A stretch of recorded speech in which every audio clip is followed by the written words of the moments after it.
Hi, this is Mark with QuicksVenture.com. In this video, I'm going to do a quick review of the KD-R80BT JVC head unit that has built-in Bluetooth for connectivity to your iPhone or your Android device. It offers hands-free calling as well as stereo Bluetooth audio. And I thought I'd give a quick rundown of how that works. I purchased this for about $120, and I'm in Canada, so even though this fully supports Pandora, I can't use Pandora. So I'm going to use Slacker Radio to show you what it can do. I'm using a brand new iPhone 5, and right now it is not connected. I'm going to use the Bluetooth audio. So I'm going to turn on the head unit, and it turns on very fast, and now it's going to go through the pairing process. It's already set to BT1 as the source, and it does take 20-30 seconds to pair up, and it will pair both the hands-free calling as well as the Bluetooth audio. If I were to plug in a lightning cable, you can see the USB adapter down here, it will start playing audio much faster. But because I have decided to show off the Bluetooth features, you can see that it has now paired up the hands-free calling. It's actually paired both to the iPad and the iPhone right now. And you can see it has pulled the metadata out of Slacker. To start playing, you hit the menu button and it will unpause the audio. The only problem that I have with Bluetooth audio and the iPhone 5 on the JVC radio is that once you start playing, there's no way to pause it. So if I hit menu again, that's supposed to pause audio, but it doesn't actually work. On Android devices, the pause does work. However, the pairing was inconsistent when I tested with an HTC One X. Also, there was no metadata when I used the HTC One X and Slacker Radio. So, for me, for music, that's not a big deal. You can hit the center, and it will mute, and you can unmute, and that's great. But if you actually want to stop playing music, you have to turn the radio off. So if you're trying to avoid data fees, it gets a little bit troublesome in that regard. Now, one thing you can do with an iPhone 5 that's really nice, since it has just a straight USB cable, you can use your lightning adapter and plug it into your iPhone 5.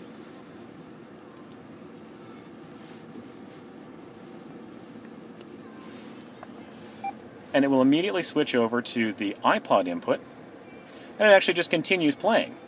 Now, when it's plugged into a lightning cable, if you push the center button, it will pause, and if you push the center button again, it will unpause. The whole time it has metadata, and you can use the forward and back buttons. And you can see that the metadata has updated, and this is again just Slacker Radio on my iPhone 5. And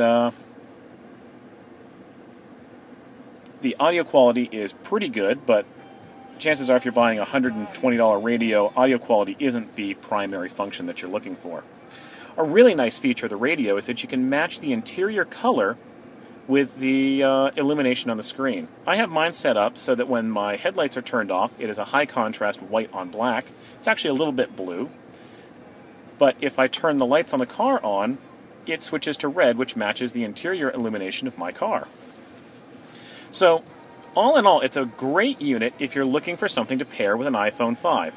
It'll play audio over Bluetooth just fine, but if you want full features like forward, back, pause, and unpause, you'll need to actually plug into a lightning cable or an older Apple device. It will plug in with the older style Apple connector.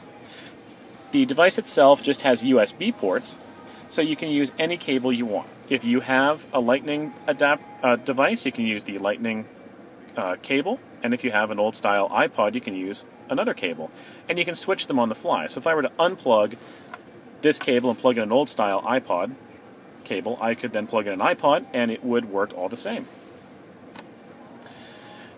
One feature that is very important to me personally is the ability to use Audible audiobooks from audible.com. I like to listen to books while I drive, and it is frustrating to have devices that don't respect when you turn the car off, that I just want the audio to pause.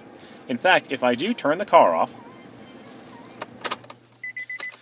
the device itself will hit the pause button on the iPod, and if I power back on the device, it will resume. So to me, this is a very important feature, and it was one of the few radios that fully respected the power off, pause, power on, resume. And as soon as you plug the cable into an iPhone, it starts playing. So all in all, it's a pretty nice device. Ran into some kind of buffering problem there, but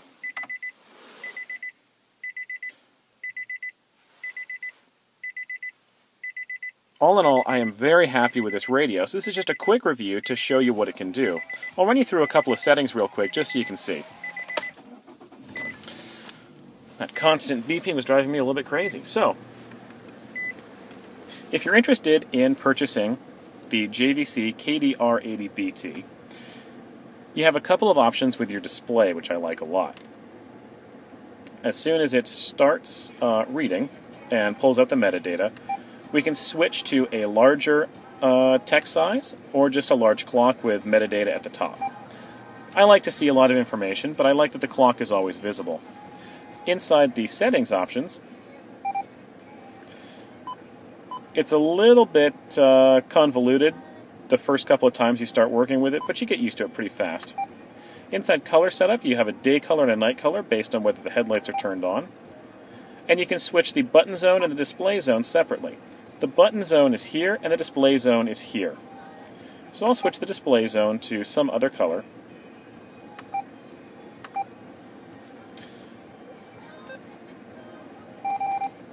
And you can see as I roll around, I'm reducing the amount of green so it turns purple.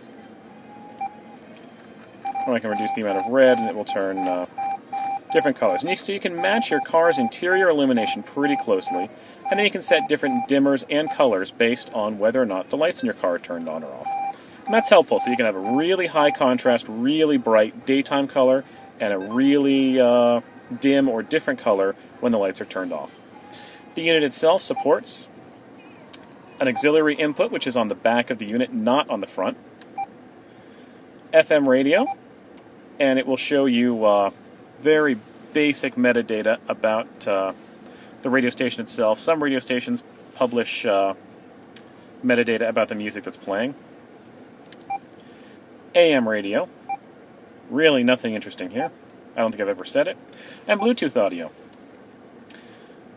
So again, it's paused and it has paired with my device. So I can unpause it that way.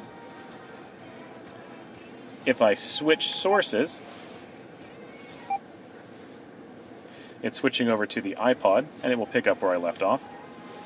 So, it's a pretty nice unit with all sorts of options. I'd show you Pandora, but like I said, I'm in Canada, so I don't have all the options. Although you can use the up and down rocker in Pandora to like or unlike a particular track. So, thanks for watching. This is Mark with QuicksVenture.com, reviewing the KD-R80BT JVC head unit in a Nissan car.